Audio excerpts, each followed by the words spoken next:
Dans les montagnes des Philippines, il y a une femme qui a plus de 106 ans. Elle est assise sur un banc en bois, devant une hutte sans électricité.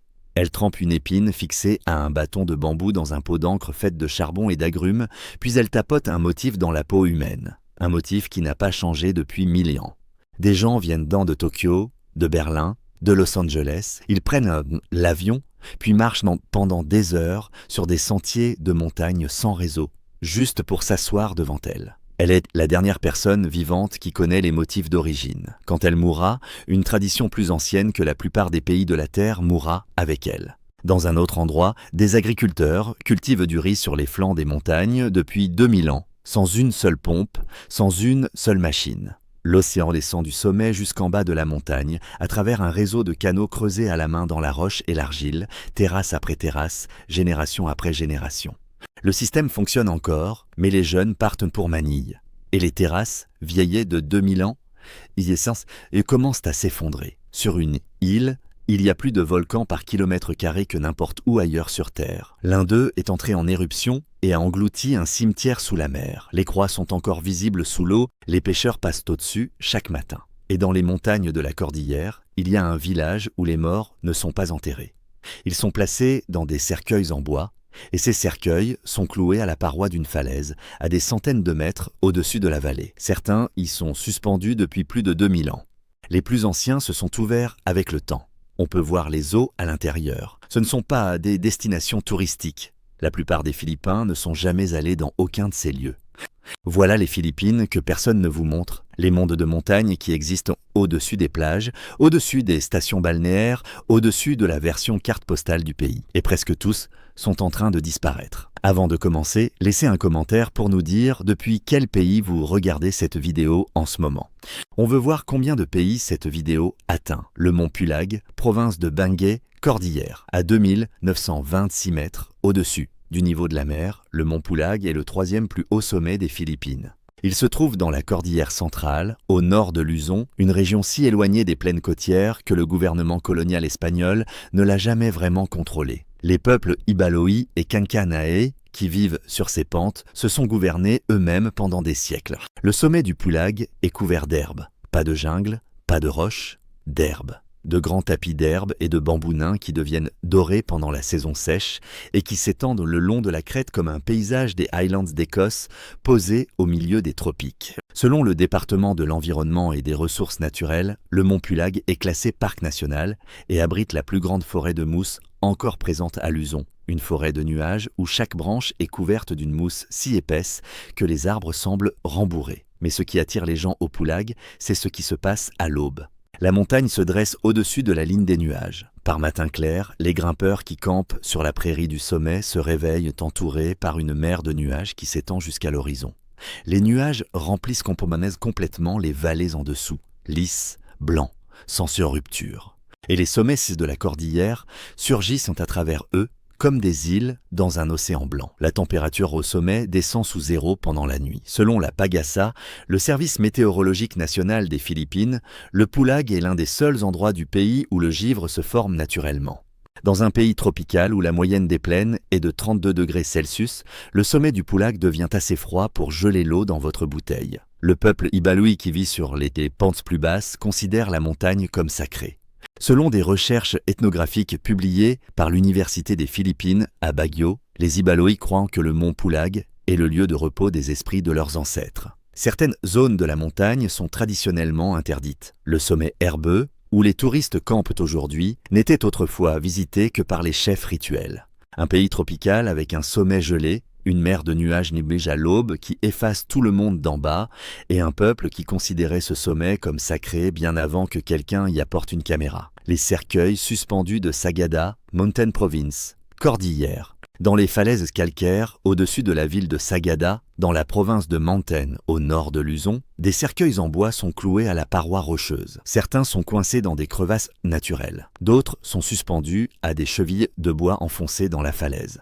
Ils pendent à des hauteurs allant de 10 à plus de 100 mètres au-dessus du fond de la vallée. Certains cercueils sont récents, en bois lisse, clairement fabriqués au cours des dernières décennies. D'autres sont là depuis si longtemps que le bois s'est désagrégé. Les couvercles sont tombés, les os à l'intérieur sont visibles depuis le bas. Selon des recherches anthropologiques publiées par le Musée national des Philippines, la pratique des sépultures en falaise chez les Igorot de la Cordillère remonte à au moins 2000 ans. Cette tradition repose sur l'idée que placer les morts en hauteur les rapproche des esprits ancestraux et protège le corps des inondations, des animaux et des ennemis. Le processus est précis. Selon des témoignages recueillis par le Bureau du patrimoine culturel de Mountain Province, des Igorot âgés qui s'en est leur mort approchée sculptent parfois leur propre cercueil à l'avance. Le corps est placé en position assise, replié comme un fœtus, dans la même position qu'il occupait dans le ventre maternel. Le cercueil est ensuite porté jusqu'à la falaise par les membres de la famille et fixé à la roche. Le chemin n'est souvent pas balisé, c'est une montée difficile sur le calcaire, avec le cercueil sur le dos des porteurs. La pratique ne s'est pas arrêtée, elle a ralenti. Les jeunes générations choisissent de plus en plus l'enterrement de style des plaines, mais selon des chefs de communauté interrogés par le Philippine Daily Inquirer en 2019, les sépultures en falaise existent encore à Sagada. Le cercueil suspendu le plus récent documenté a été placé au cours de la dernière décennie. Les visiteurs qui se tiennent au pied d'Echo Valley à Sagada et regardent vers le haut, voyant des dizaines de cercueils à différents stades de décomposition. Certains intacts, certains réduits au squelette, certains ne sont plus que des morceaux de bois accrochés à la roche. Les plus anciens se confondent presque avec la falaise elle-même. Les plus récents sentent encore le pain fraîchement coupé. 2000 ans à placer les morts au-dessus des vivants, une tradition qui précède le christianisme aux Philippines de plus d'un millénaire, et une paroi de falaise qui conserve les restes de personnes nées avant même l'arrivée des Espagnols, encore suspendues au-dessus d'une vallée où leurs descendants cultivent le riz et envoient leurs enfants dans une école avec Internet. Le mont Pinatubo, province de Zambales et de Tarlac, centre de Luzon. Le 15 juin 1991, le mont Pinatubo est entré en éruption avec une puissance que l'United States Geological Survey a classée comme la deuxième plus grande éruption volcanique du XXe siècle.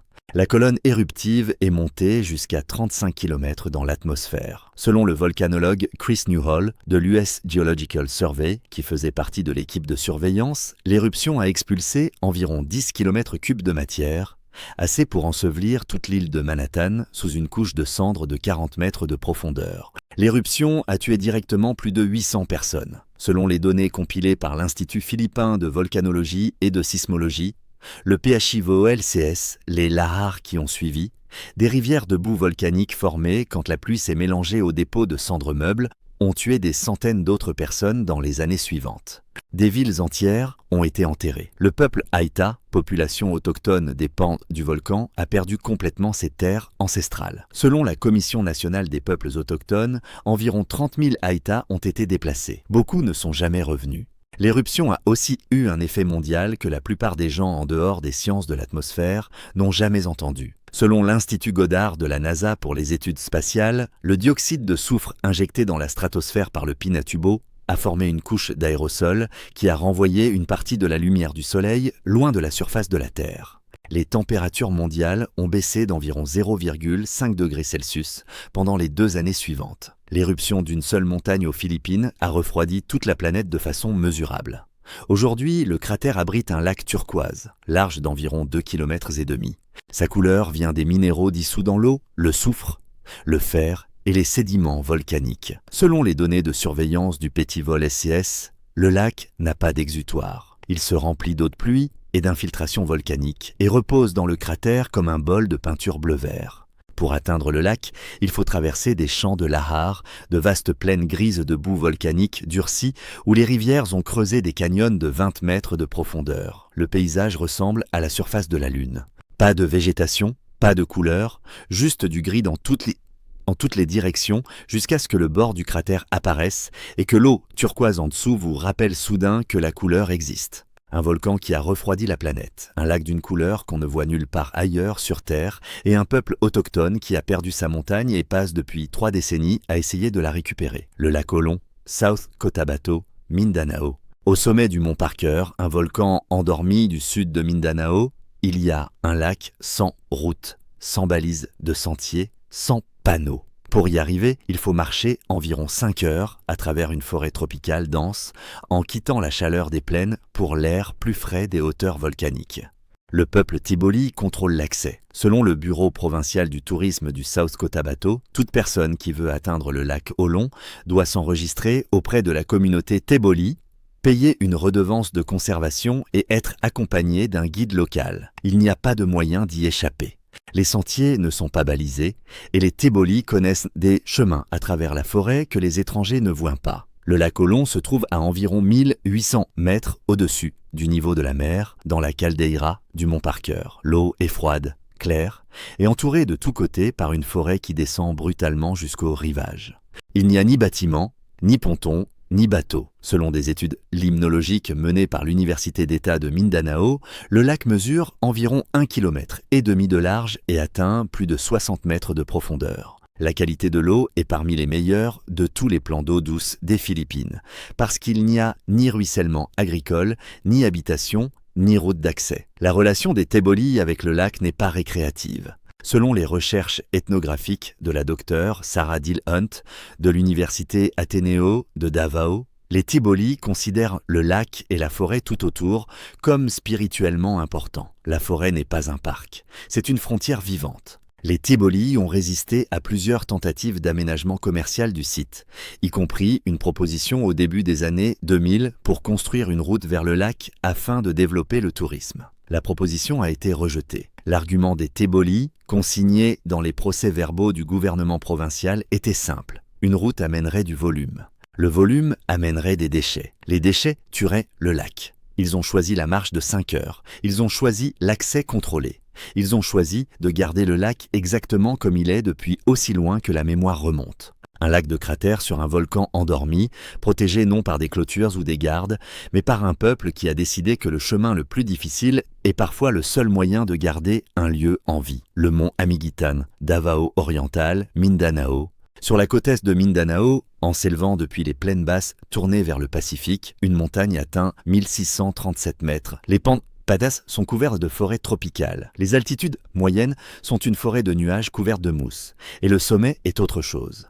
Tout en haut du mont Amiguitan, les arbres ne dépassent pas 1 mètre. Ils sont de taille bonsaï, tordus, noueux.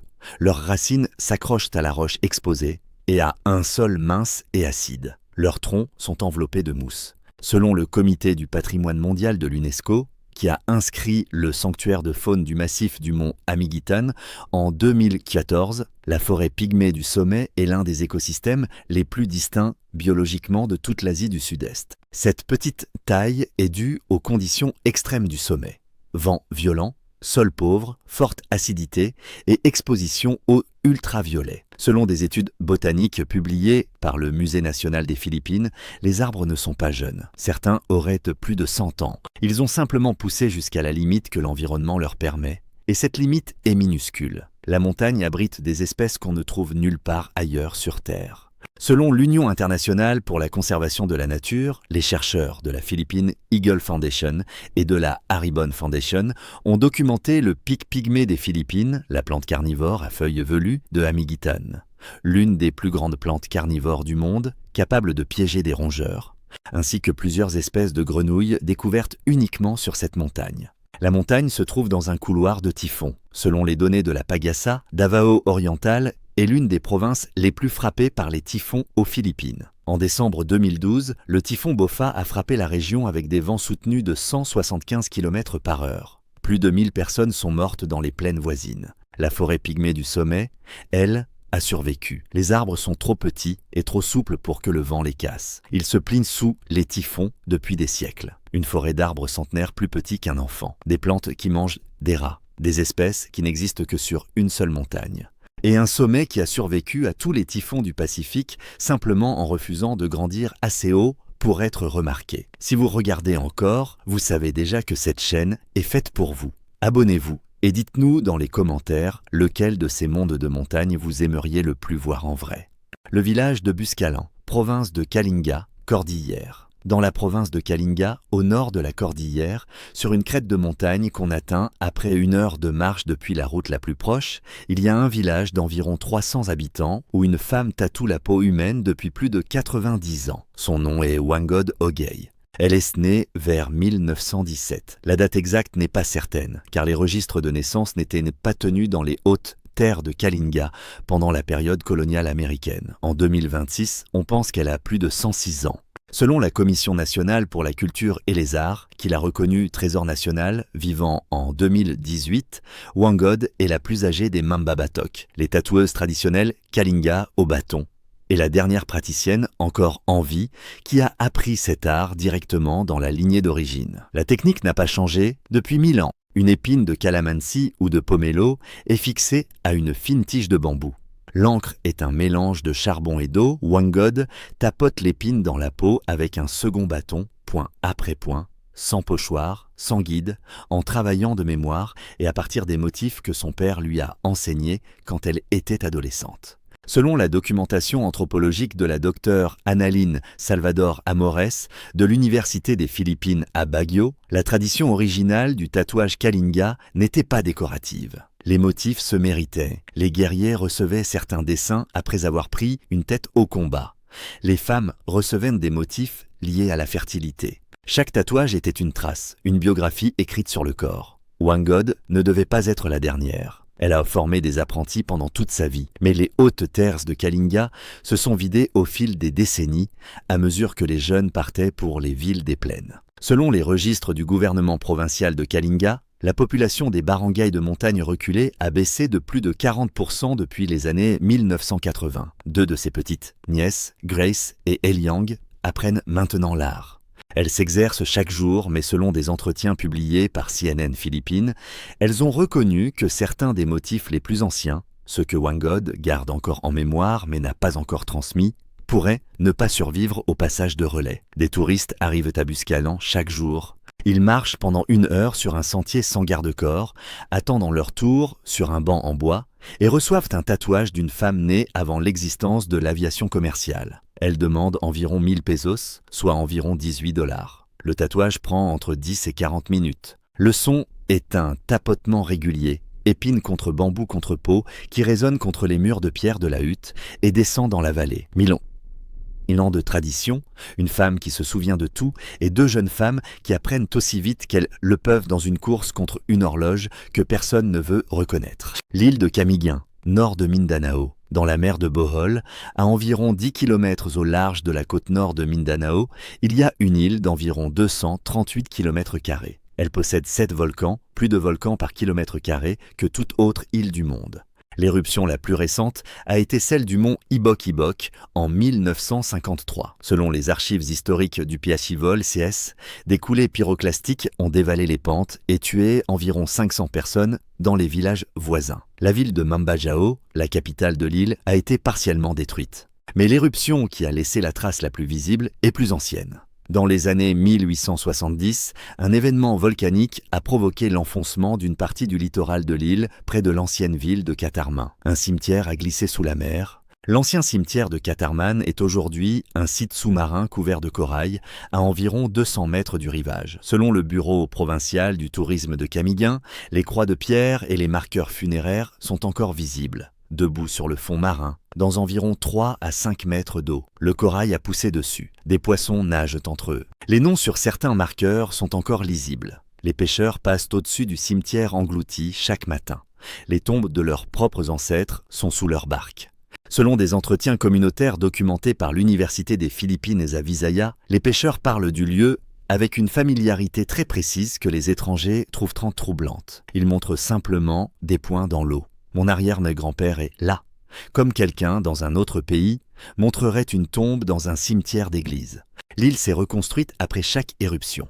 La catastrophe de 1953 a détruit une grande partie de Mambajao. Selon l'autorité philippine des statistiques, la population actuelle est d'environ 90 000 habitants. Ils vivent sur une île avec 7 volcans, dont au moins 3 sont classés potentiellement actifs par le PJVOLCS. Le sol volcanique produit de la noix de coco, du cacao et du riz avec des rendements supérieurs à ceux de la plupart des régions voisines. 7 volcans, une île, un cimetière sous l'eau et 90 000 personnes dont le calcul quotidien est le même que celui que les humains font sur les îles volcaniques depuis des millénaires. Le sol est trop bon pour partir et la montagne est restée silencieuse assez longtemps pour qu'on lui fasse confiance. le mont Apo, région de Davao, Mindanao. Avec ses 2954 mètres, le mont Apo est le point le plus élevé des Philippines. Le peuple Bagobo Tagabawa, autochtone des pans de la montagne, l'appelle Apo Sandawa, le grand-père de toutes les montagnes. Selon les traditions orales documentées par la Commission nationale des peuples autochtones, la montagne est la demeure de Mandarangan, le dieu de la guerre et de la justice. Monter jusqu'au sommet sans le respect nécessaire est considéré comme une provocation. La montagne est aussi le dernier habitat important de l'aigle des Philippines. Avec une envergure dépassant 2 mètres, l'aigle des Philippines est le plus grand aigle du monde par surface alaire. Selon la Philippine Eagle Foundation, qui suit sa population depuis les années 1970, il reste moins de 800 individus à l'état sauvage. L'espèce est classée en danger critique par l'Union internationale pour la conservation de la nature. Tuer un aigle des Philippines peut valoir jusqu'à 12 ans de prison selon la loi philippine, la protection la plus sévère accordée à une seule espèce dans tout le pays. Les aigles nichent dans la vieille forêt de diptérocarpes sur les pentes de moyenne altitude du mont Apo. Un seul couple reproducteur a besoin d'un territoire d'environ 25 à 50 km² de forêt continue. Selon une étude publiée par la Philippine Eagle Foundation dans la revue Biological Conservation, le rythme de déforestation à Mindanao a réduit l'habitat disponible de plus de 70% depuis les années 1970. Chaque couple nicheur qui perd son territoire ne se déplace pas. Il disparaît. Les Bagobo Tagabawa ont été les protecteurs les plus efficaces des aigles. Selon les équipes de terrain de la Fondation, la communauté autochtone surveille les sites de nidification et signale les activités de coupe illégale. La relation n'est pas sentimentale. Selon la tradition orale Bagobo, l'aigle est un messager de Mandarangan. Faire du mal à l'un d'eux attire des conséquences qu'aucune peine légale ne peut égaler. La plus haute montagne d'un pays de 7000 îles, un aigle trop grand pour sembler réel, et un peuple autochtone dont la vision spirituelle a fait plus pour la conservation que n'importe quel programme d'État. Parce que quand on croit qu'un oiseau porte les messages d'un dieu, on n'a pas besoin d'une loi pour empêcher les gens de le tuer. Le mont Mayon, province d'Albay, région de Bicol. Le mont Mayon est un stratovolcan sur l'île de Luzon, à environ 330 km au sud-est de Manille. Son altitude est de 2462 mètres. Sa symétrie, de la base jusqu'au sommet, a été décrite par le Global Volcanism Programme de la Smithsonian Institution comme la plus parfaite forme conique parmi les grands volcans de la Terre. Son cône est si symétrique qu'il est devenu l'icône visuelle des Philippines. Il apparaît sur la monnaie, sur des sceaux officiels, sur des supports touristiques.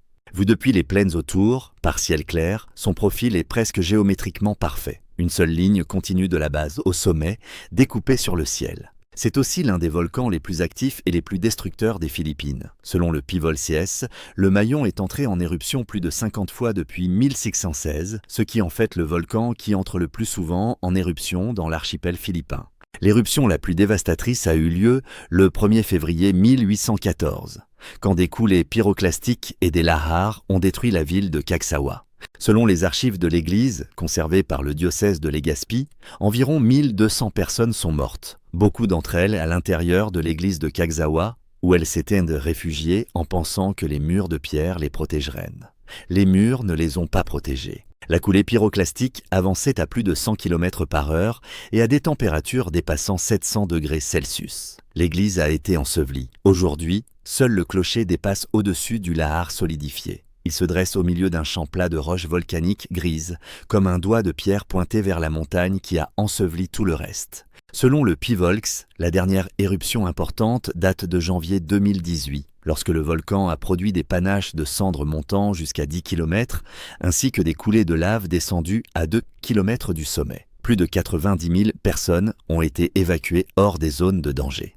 Selon le Bureau provincial d'Albay pour la réduction et la gestion des risques de catastrophes, certaines familles ont été évacuées, puis sont revenues plus d'une douzaine de fois dans leur vie. Le scénario se répète. Le niveau d'alerte monte, les familles font leur sac, les centres d'évacuation se remplissent, le volcan se calme, les familles rentrent. Elles replantent. Les enfants retournent à l'école. Le volcan gronde encore. Selon des entretiens menés par Rappler en 2018, un agriculteur du barangay Mabinit, à moins de 8 km du cratère, a dit qu'il avait été évacué 11 fois. Il revenait à chaque fois. Le sol, disait-il, est le meilleur d'Albay. Le clocher de Cagsawa est aujourd'hui une attraction touristique. Les visiteurs prennent des photos avec le clocher au premier plan et le cône parfait du Mayon derrière. Le clocher où 1200 personnes sont mortes en 1814 est devenu un décor de selfie, avec le même volcan qui les a tués juste derrière. Parfaitement dessiné, parfaitement patient. Les rizières en terrasse de Banaue, province d'Ifugao, cordillère, dans les montagnes de la Cordillère, au nord de Luzon, taillées dans les pentes raides des hautes terres d'Ifugao, les rizières en terrasse de Banaue ont été appelées la 8e merveille du monde. Pas par des ingénieurs, pas par des architectes, mais par les gens qui les ont vues pour la première fois sans comprendre comment elles pouvaient exister. Les terrasses couvrent environ 10 000 hectares de montagne. Elles montent du fond des vallées jusqu'aux crêtes, à des altitudes dépassant 1500 mètres. Si on mettait bout à bout les murs des terrasses, selon les estimations du département philippin du tourisme, ils feraient environ la moitié du tour de la Terre. Elles ont été construites à la main, sans machine, sans animaux de trait sur les sections les plus raides. Des murs de pierre et d'argile, dont certains dépassent 15 mètres de hauteur, ont été construits par le peuple Ifugao il y a environ 2000 ans. Selon des recherches archéologiques publiées par le programme d'études archéologiques de l'Université des Philippines, leur construction n'a pas été un projet unique. Cela, ça a été un travail continu sur plusieurs siècles, chaque génération ajoutant, entretenant et prolongeant le travail de la précédente. Le système d'irrigation est ce qui rend les terrasses extraordinaires au-delà de leur beauté visuelle. Les eaux descendent depuis les forêts du haut des bassins versants à travers un réseau de canaux, de tuyaux, de bambous et d'aqueducs de pierre taillés à la main, puis elles passent de terrasse en terrasse dans un système gravitaire qui n'a besoin ni de pompe, ni de vannes, ni d'aucune source d'énergie externe. Selon une analyse hydraulique publiée par l'Institut international de recherche sur le riz, le système distribue l'eau à travers des milliers de parcelles situées à différentes altitudes avec une précision remarquable. Les forêts au sommet du bassin versant sont considérées comme sacrées. Les coupets est interdit par la loi traditionnelle Ifugao. Pas pour des raisons environnementales au sens moderne du mot, mais parce que les Ifugao avaient compris il y a 2000 ans que sans la forêt, l'eau s'arrête. Et sans l'eau, les terrasses meurent. Les terrasses sont quand même en train de mourir. Selon un rapport de 2012 du Bureau du patrimoine culturel d'Ifugao, environ 30% des rizières en terrasse sont endommagées ou abandonnées. La cause n'est pas géologique, elle est démographique. Les jeunes Ifugao quittent les hautes terres pour Manille, pour Baguio, pour partir travailler à l'étranger. Selon l'autorité philippine des statistiques, la population de la province d'Ifugao stagne alors que les provinces voisines des plaines continuent de grandir. L'entretien des terrasses demande un travail constant et très dur. Reconstruire les murs après chaque mousson, nettoyer les canaux, replanter à la main dans l'eau jusqu'aux genoux, sur des pentes où un faux pas peut vous faire glisser de 10 mètres le long d'une face de pierre. Selon l'UNESCO, qui a inscrit les rizières en terrasse des cordillères des Philippines au patrimoine mondial en 1995, puis les a placées sur la liste du patrimoine mondial en péril en 2001, ces terrasses représentant l'un des exemples les plus importants d'agriculture durable dans l'histoire de l'humanité. L'inscription sur la liste en péril en 2000 incitait comme menace principale l'abandon des terrasses par les jeunes générations. Les terrasses ont été retirées de cette liste en 2012 après la mise en place de programmes de conservation par le gouvernement philippin. Mais selon les évaluations de suivi du Conseil international des monuments et des sites, la tendance de fond ne s'est pas inversée. Les jeunes continuent de partir. Les terrasses demandent toujours autant de travail. Et ceux qui savent faire, lire l'eau, monter un mur de pierre qui tient un siècle, choisir le bon moment pour planter selon la pluie et l'altitude, ont maintenant 60 ou 70 ans. Dans le calendrier agricole Ifugao, il existe un moment précis appelé Ubbu, une période de travail communautaire pendant laquelle les familles de terrasses voisines se rassemblent pour réparer les murs, nettoyer les canaux et préparer les rizières pour la plantation. Selon les témoignages d'anciens Ifugao, recueillis par le mouvement Save the Ifugao Terraces, l'Ubbu était autrefois une fête. Des centaines de personnes travaillant ensemble dans les terrasses, en chantant, avec le son de la pierre contre la pierre qui portait à travers toute la vallée. L'Ubbu existe encore, mais les chants sont plus faibles aujourd'hui. Les mains sont moins nombreuses. Et les terrasses, qui ont mis 2000 ans à être construites, sont en train de perdre la course face à une génération qui a découvert qu'il existe des façons plus faciles de gagner sa vie que de rester debout, les genoux dans une rizière sur le flanc d'une montagne, à réparer un mur que leurs ancêtres ont bâti et que leurs enfants ne verront peut-être jamais. 2000 ans à transformer les montagnes en escaliers d'eau et de riz. Pas de plan, Pas d'ingénieurs, pas de financement d'État, seulement des mains, de la pierre et la conviction que ce qu'on construit doit durer plus longtemps que soi. Les terrasses sont encore là, le l'eau coule encore, le système fonctionne encore. Le même système, les mêmes canaux, la même physique, mais ceux qui le comprennent vieillissent. Et les montagnes sont patientes. Elles étaient là avant les terrasses. Elles seront là après. Les Philippines comptent 7640 et une île. La plupart des gens dans le monde connaissent les plages, les stations balnéaires, le sable blanc qu'on voit sur les couvertures des magazines. Mais au-dessus du littoral, dans les montagnes, dans les hautes terres volcaniques, dans les forêts de nuages et les vallées fluviales que les offices du tourisme n'impriment pas sur leurs brochures, il existe un pays que la plupart des gens n'ont jamais vu. Un sommet gelé dans les tropiques où les nuages deviennent une mer à l'aube.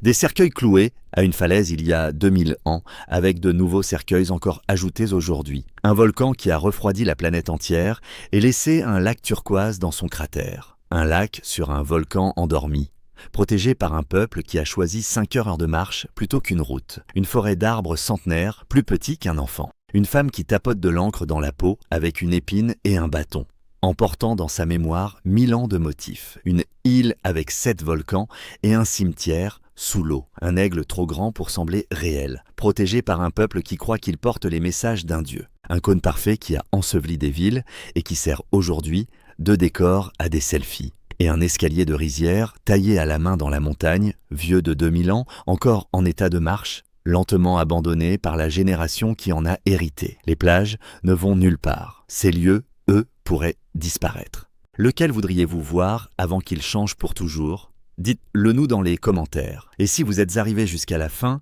alors vous savez déjà que cette chaîne est faite pour vous. Abonnez-vous, activez les notifications. La prochaine vidéo vous emmène dans un endroit encore plus impossible. On s'y retrouve.